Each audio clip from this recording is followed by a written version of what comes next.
এক, ধর্ম এবং কর্তব্য, ধর্ম এবং দায়বদ্ধতা। কৃষ্ণ অর্জুনকে জানান যে প্রত্যেক ব্যক্তির জীবনে নির্দিষ্ট একটি ধর্ম বা কর্তব্য থাকে।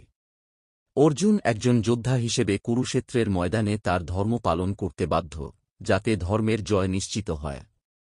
কৃষ্ণের এই বাণী পড়ে অর্জুন বুঝতে পারে যে ব্যক্তিগত অনুভূতি ও দুর্বলতা ছাড়িয়ে ন্যায় ও সত্যের পক্ষে অবস্থান নিতে হয়। ২. কর্মযোগ, আকাঙ্ক্ষামূলক কর্ম। কৃষ্ণ তার বাণীতে উপদেশ দেন যে একজন সত্যিকারের সন্ত হলেন সেই ব্যক্তি যিনি কর্মকে ফলের আশায় না করে নিষ্কামভাবে করেন। এই তত্ত্ব অনুসারে যতদূর সম্ভব ব্যক্তির উচিত নিজের কর্তব্য পালন করা, ফল প্রত্যাশা না করা।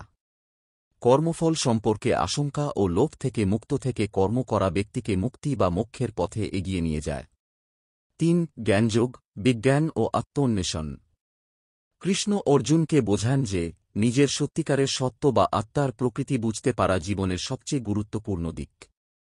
এই আত্মজ্ঞানের মাধ্যমে আমরা চিরন্তন আর অপরিবর্তনীয় সত্যকে উপলব্ধি করতে পারি। জীবনের বিভিন্ন দুঃখ, সুখ ও পরিভ্রমণে এই সত্যের অনুধাবন একজন ব্যক্তিকে অন্য রূপান্তরের পথে পরিচালিত করে। ৪. ভক্তিযোগ, প্রণয় ও বিশ্বাসের পথ।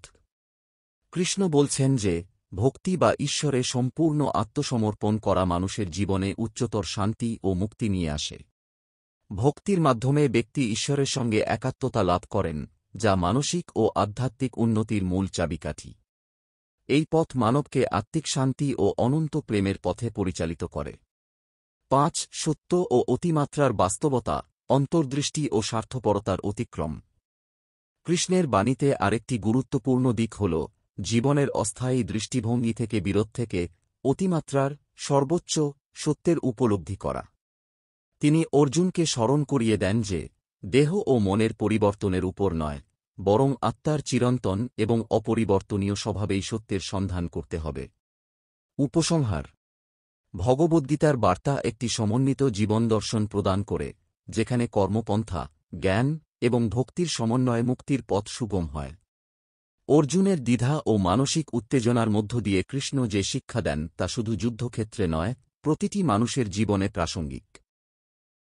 এই বাণী আমাদের শেখায় যে জীবনের প্রতিটি ক্ষেত্রে সঠিক কর্ম, নিরপেক্ষ দৃষ্টিভঙ্গি এবং আত্মোন্নয়নের প্রতি মনোযোগ দিলে আমরা সত্যিকারের মুক্তি ও শান্তি অর্জন করতে পারি।